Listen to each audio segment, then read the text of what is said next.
In this chapter, we're talking about my book here, the End of the World, Bible Prophecies Revealed by Kevin Lucier. That's me. This next chapter is on the kings of the north and the south, in Daniel chapter 11 in the Bible. Over 500 years before Christ, Daniel accurately prophesied all the events leading up to the crucifixion of Jesus Christ, his resurrection, and all the history of the different empires that would take over, and the Ottoman Empire coming up, and the Crusades being fought over Jerusalem. And Daniel prophesied all the way to the very end of time, the end of the world when Christ returns. And but in Daniel chapter 11, he talked about the kings of the north and the kings of the south. And what this is the Roman Empire and the Ottoman Empire. King of the north is the Roman Empire. King of the south is the Ottoman Empire. Fought over Jerusalem. And it said that the king of the north would take the empire back by a tax collector, which is the Rothschilds, which I discuss in a couple more chapters later. But they worked for the Jesuits at the Vatican, and they took over. Let me talk about the kings of the north and the south first. How all this came together. Vatican was looking for a way to kill the Christians in North Africa because they refused to give up the Bibles, and so they created this religion of Islam. They moved the Black Stone from the Temple of Sybil in Rome to Mecca and set up this Kaaba in about the 5th century A.D. And then later on they trained Muhammad. His first wife was Khadija, Catholic nun who had been a Catholic nun, but then she got married to two different husbands, and she had children by them, and then she got married to Muhammad, and he had been trained by Catholic priests and monks, and they started a new religion that would burn Bibles and kill Christians without making Catholicism look bad. They wanted to kill all the Christians in North Africa, so that's what they did. The Muslims moved across North Africa. They began a slave trade too, and the Jesuits were involved in a slave trade that came over to the Americas, South America, Central America, Southern North America. There was a slave trade going on, and the Jesuits in Spain. The Jesuits had a lot of control in Spain, and they were big into taking the slaves, buying the slaves from the Muslims, and they had a deal, and the Muslims were allowed to go up to Portugal. That's as far as they got. And anyway, so the king of the north is the Roman Empire, and the king of the south, of course, went up to Turkey. There, the Ottoman Empire was in Constantinople there, and ruling from up there in that area. But Mecca was is the center of the Islamic Empire, and it wasn't even recorded anywhere in history until the 5th century A.D. There's no mention of it anywhere. So it was built by the Vatican, and the Black Stone was moved there. Now you also see the Black Stone in the United Nations. So the Black Stone gets moved around to wherever the head of Babylonian paganism is. And but in the early 1900s, in World War I, the Vatican took back control of the city of Jerusalem through a loan. They made loans, and the Jesuits would start the wars, and through the Rothschilds, they would loan money to nations in order to take control of nations on both sides of the wars. And they loaned money to the Ottoman Empire, and the Ottoman Empire lost World War I and had to pay the Rothschilds back for their debts. And so the Rothschilds just said, "Okay, give us this Palestine, the land of Palestine, where the nation of Israel is, where the nation of Israel was." is, and they wanted it at Jerusalem because it's the throne of the Lord on the earth, as it says in Jeremiah, the prophet in the Bible. And so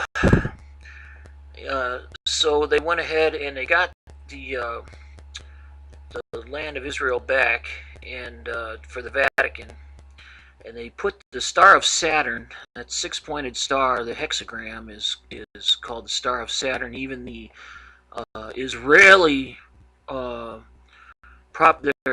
website for the what's it called? It's called anyways. I'll think of it in a minute probably. But the Ministry of Foreign Affairs, there it is, in Israel Ministry of Foreign Affairs website talks about. It calls it the Seal of Solomon. Of course, Solomon built the temple after King David, and so they call it the Seal of Solomon. Solomon was heavily involved into false religions, pagan religions of all the nations around him, and so that's the goal of Satan, has been to build this temple for Satan in Jerusalem. They're building a new world order empire for the Pope, and so the king of the north took the kingdom back as prophesied in Daniel from the king of the south, and you'll see in the Israeli Ministry of Foreign Affairs the history of the Seal of Saturn. It's called the Seal of Solomon, also known as the Star of Saturn. It's an ancient occult hexagram symbol. Comes from pagan religions, and it talks about the history of the pagan origins of that star, what they call the Seal of Solomon, on that Ministry of Foreign Affairs website in Israel, for the Israeli Ministry of Foreign Affairs website. Anyways, so so the Rothschilds were very influential. They followed the Jesuits. They're run by the Jesuits at the Vatican, but they funded the Zionist movement. The Zionist movement put the star, that Star of Saturn, on the Israeli flag, and as a sign and symbol that the Vatican has taken control of Israel. And at the end of World War II, the Vatican created the United Nations, and CIA and Operation Paperclip brought all the Nazi doctors over into the United States. They gave them all amnesty. They were doing horrendous experiments, live experiments on people during World War II.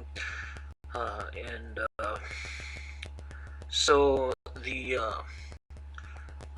and what they did was back at the end of World War One, since the Rothschilds already had control of Great Britain, they wrote a letter. It's called the Balfour Declaration. It was a letter from Lord Balfour to one of the Rothschilds, acknowledging that the Rothschilds were giving them the land of Palestine for safekeeping, and that they would help in the Zionist cause, and that Britain would watch over it. Well, at the end of World War II,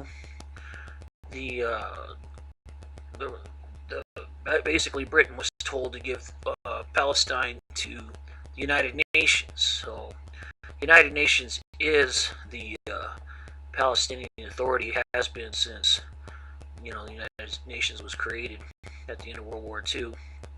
And so they're the Palestinian Authority. They also the Vatican, through the Jesuits at the Vatican, they run the mass media. They run all the currencies in the world through the Rothschilds, etc., etc. So it's all, you can read about all the details of it in the history of the book, in the book. But you see these wars between the kings of the North and the South during the Crusades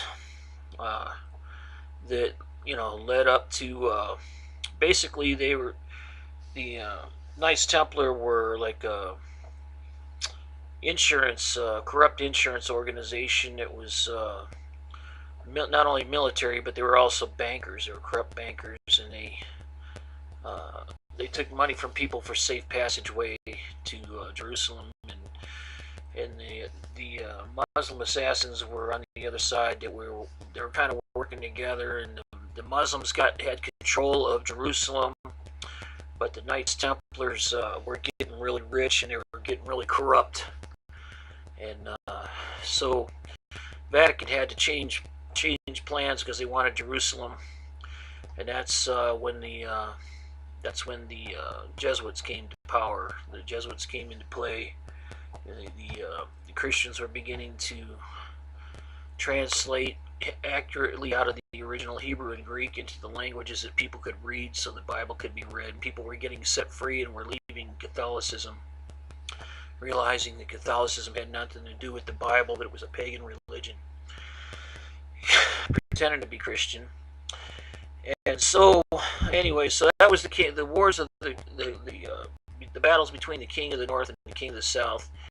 Is the battles between the Roman Empire and the Muslim Empire. You'll find there's a lot of similarities. Actually, Catholics and Muslims oftentimes meet in the same buildings.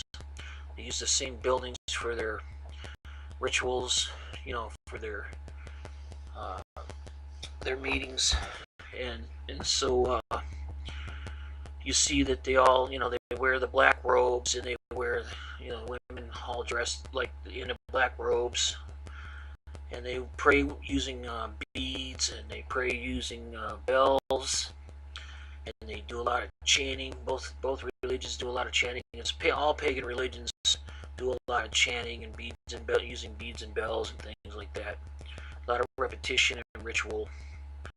And so anyway, so that's why they have that all in common, is because basically Catholicism created Islam, and Islam was supposed to give Jerusalem to the Vatican, but they kept it for themselves. And so you read about all the details of this in the book. If you please read the book. The book is at the end.